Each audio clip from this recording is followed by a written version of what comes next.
ligtas at protektadong bukas basta may regla. Ating pong palakpakan, handa na pong maglingkod ang Tito ng Bayan, kung si Tito Miguel Nora.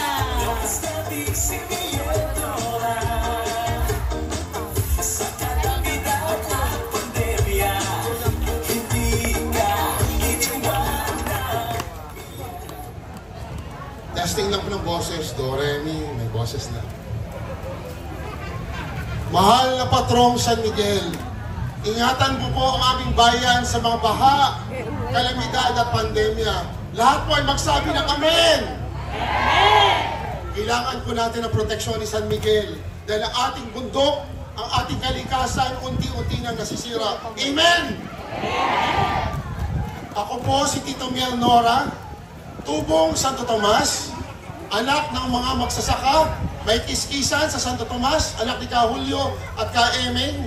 Ang pinakakain mo sa amin ay produkto ng darak, ipa at palay. At alam nyo, isa pa ang nagawa ko sa Santo Tomas.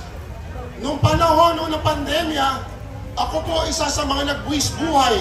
Frontliner po ako. Mas pinili ko pong lumabas ng bahay para maglingkod, para may balik na normal kasama ang mga volunteers noong panahon ng pandemya. Balakpakan po natin mga volunteers na to.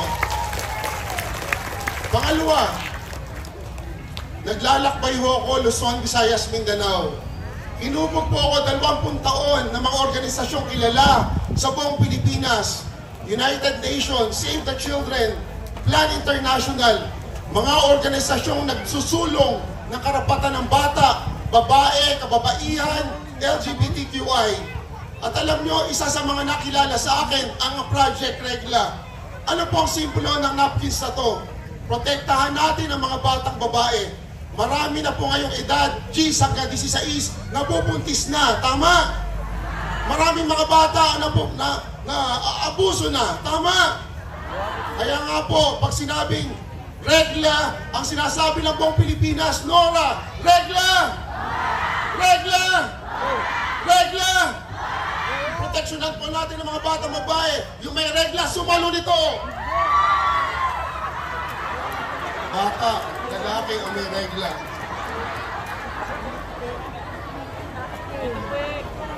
May nagtanong po kay Tito Miel.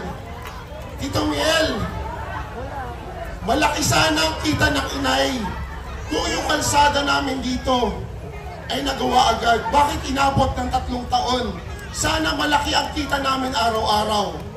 Hindi ko po masasagot yan kasi hindi pa kami namumuno. Sabi na isang Toda driver, sana malaki ang kita ko kung kalsada na aming dinadaanan, resulta ng mga malalaking truck ay naayos agad. Bakit inabot ito ng 3 taon? Hindi ko po masagot yan. Ang mga kalsada kung nakita natin ngayon ay resulta ng malalaking truck na dinadaanan ng quarry. Payag ba kayong itigil ang quarry? Kaya nga po, apektado ang ating kalsada, ang ating kabuhayan, ang ating kalusugan. Ang Team NBS po, isusulong ang KKK kalsada. Yung mga contractors na yan, na ayaw gawin ang trabaho sa tulong ni Atty. Kim Balitaan, iba-blacklist natin. Okay ba yun? Yung mga kontratista na yan, na talaga namang inaabuso ang ating mga lansangan, iba-blacklist natin. Ayos ba yun? Kalusugan, yung mga toda na dumadaan sa kalsada, kinakailangan ng annual check-up at vitamins dahil sila ang padre, pamilya. Okay ba yun? Libreng vitamins sa mga negosyante, toda at lahat ng entrepreneurs. Okay ba yun? At higit sa lahat, kabuhayan, pautang ng mababang interes sa lahat ng mga nagnenegosyo sa San Miguel. Ayos ba yun? Kaya nga po, magaganap lang po natin yan kung sasamahan nyo si Engineer Noli at Vice Mayor Silva. Sasamahan nyo po ba kami? Sasamahan nyo po ba kami? Kung sasamahan nyo po si Tito Miel Nora, Team NBS, tara na sa kalsada ng magandang bukas. Basta para sa mga tumasigo, Ang aking may bahay. lahat magagawa. Ating maiaan sa inyo.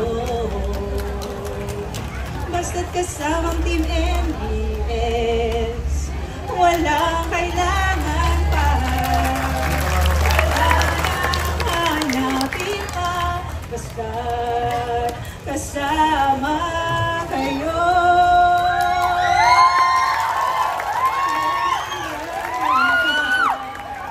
Wala nang hanapin pa, basta't magkakasama tayo.